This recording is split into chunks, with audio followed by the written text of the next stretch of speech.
All right, let's jump on in here and look at a couple of cool text treatments that I like to use in projects. It doesn't matter whether it's adding some titles to a video project or kind of building a typography thing. These couple of things that we're going to talk about next are some great tools to have in your tool bag for making some really cool looking text. We're going to look at some swings and some slides and some rotating stuff, and it's going to look really, really cool. And it's really simple to do. So let's start off. I'm going to make a new comp here, and I'll call this a little bit of text. It's pretty clever there. And I'll just leave it as 10 seconds long, no problem. And I believe I'm in 23.976 frames per second. You can adjust that to whatever works for you. You can also control click here on this time indicator or frame indicator, and that will change the display. If you want to work in just the number of frames, that's fine. And we can do that now, and that way, you know, if you are working in 25 frames a second or you need a different frame rate, this will be more in reference to how many frames it is.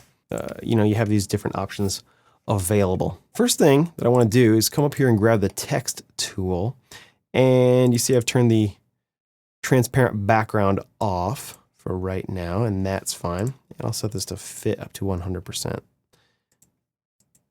And I'm going to type in a little bit of text. All right. So what I like to do when I'm building these out is throw on the title action save here and kind of line this up. A little bit of text. Cool. And then what I need to do is I need to split this layer apart into individual words so we can animate these.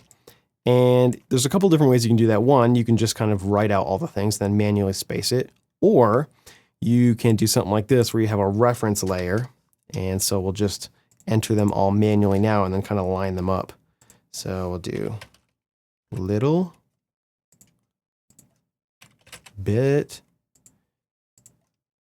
of text. And we can make the period, I suppose, a separate thing. And we'll come in here and we'll grab all these and we'll line them right up with where they go. And they don't have to be exact. Actually, what may make lining these up a little bit easier, I'll hit Control R here on the Windows version of After Effects, and I will draw myself a guide by clicking and dragging up here, drag that out. I'll just throw that one back there. And that way, we can kind of line these up a little bit easier. Throw that up there, a little bit of text. All right, we'll come in here and just fix these up. They don't have to be perfect, but we'll get them pretty close. Excellent. There we go. I'm holding the space bar and clicking and dragging to navigate this comp window here.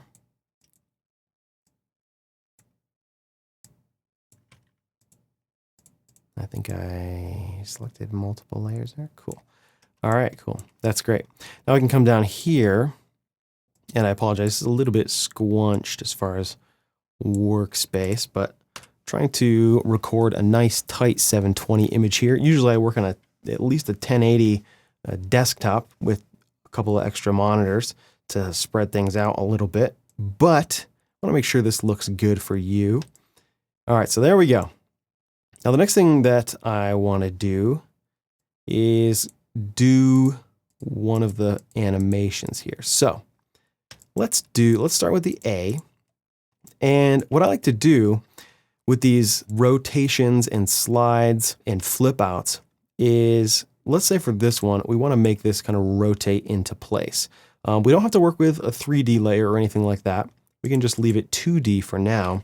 What we can do is we can grab the rotation and see what we got now. You can see the anchor point is stuck right here in the corner, and that's because the left aligned text is selected. If we do that, you can see the anchor point moves here, and if we put right aligned text, the anchor point moves right here. We actually want this to be left for now. So we can leave that there, that's fine. And what I'll do is I'll start this at -90. Nope. Okay. Actually, what I meant was +90 down here. I'll throw in a keyframe, and then I'll go 12 frames forward. That was shift and page down, and then page down 2 more times. You can see we're on frame 12 here. And then we'll put this back at 0. And we'll hit F9 and make that an easy ease. And you know what? We'll make this an easy ease as well.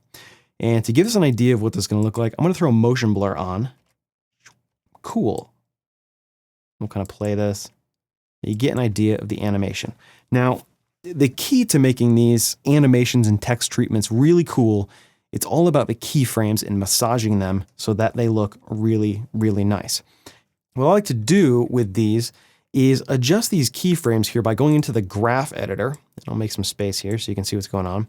And when you make an easy ease keyframe here, you can see it has a little handle on it. And the handle we can pull out and adjust. And this is going to adjust the change from one keyframe to the other, the speed at which it changes. Inside the graph editor, you can actually just select the keyframe and you can change it right here. We can convert this to different types of keyframes. See, we have easy ease, we have ease in, ease out. We can convert selected to Bezier, and that'll just throw a handle on it at whatever curve it already is. We can convert it to linear, and we can convert it to frame hold. We actually want this to be Bezier for right now. And then what we're going to do is we're going to hold shift and swing the handle down here. And this is going to lock it to 90 degrees while we're holding shift. And so we can draw it out. And what I like to see is that the ramp kind of starts very quickly and then it comes down here and it tapers off. So kind of like that. And maybe we can make this even more. Maybe let's try like 105 or maybe like 115. Cool. Cool. You see, so we get that little initial kick and then it kind of slides right into place there. And you can adjust these to what you think kind of looks right. That actually looks a little bit fast maybe to start. Maybe I'll just do something like that. Cool. Excellent. Something just like that. That's great. Bounce back out of the graph editor. We'll hit T, bring up the opacity controls. We'll go to the first frame and we'll knock this down to 0, throw a keyframe in, go 2 frames forward, and then ramp this back up to 100. And now we have this. So we kind of really quickly jump up the opacity. You can see what it looks like with even one more frame up there. Maybe even one more. Let's try that. Cool, that's fine. That way, by the time it gets mostly up above our kind of horizon line here, it's fully on. No more transparency there. Cool. All right, let's jump to our next word here. And let's look at this little. What I'm going to show you is a cool technique that I learned a while ago. And what we're going to do is we're going to grab the mask tool, throw a mask right around the title, and we can kind of tighten this up here, around here, here, and it doesn't really matter. Top and the bottom are fine. Okay, so what we're going to do is when we want this to come on, which is after this one comes on, so we say, maybe here, little, here. Okay, great. What we want to do is grab this, hit P, bring up the position controls. We'll throw a keyframe in, and then maybe we'll go 10 keyframes over. I'm going to just slide that keyframe over right there. And good. Oh, no. So I'll actually start this one on 10 right there. And then what we're going to do is we're going to throw a keyframe on this mask. So we'll hit MMM, bring up the mask path. Actually, I think if we just hit M once, we can bring up the mask path. That's fine. We'll hit U, bring up all the keyframes on this layer, and we'll slide that over to right here. And if you are sliding a keyframe and you hold Shift, it will snap to the other elements. See, it'll snap here to this keyframe and that keyframe and that keyframe. It also snap to the edge of the layers as well. And I want to just line it up right there. And so what I want to do is I want to slide this over so that the edge of the layer kind of starts right here where the layer was. Or that's the end of the path that it's going to move. And this hollow little dot here is the end of the motion path, and this dot here is the edge of the layer. So what we have now is it starts here, boom, slides into place. Cool. Now what we want to do is take the mask and we'll double click it, and then we'll slide that right here and just basically collapse it. Nothing left of that. And now we have this. And it kind of looks like it's just sliding out of nothing. And we will easy ease these puppies and also turn on the motion blur, see what that looks like. Cool. Excellent. We can get in here and maybe adjust the position just a little bit. Kind of adjusting the position this way is a little bit tricky, because if you adjust the handle on the position, what that's going to do is it's going to throw off the mask as well. I'm trying to match them just a little bit, but that usually ends up jittering out just a little bit. That's probably fine just with the easy ease there. Good, and I like the way that slides in and slows down a little bit better. Cool.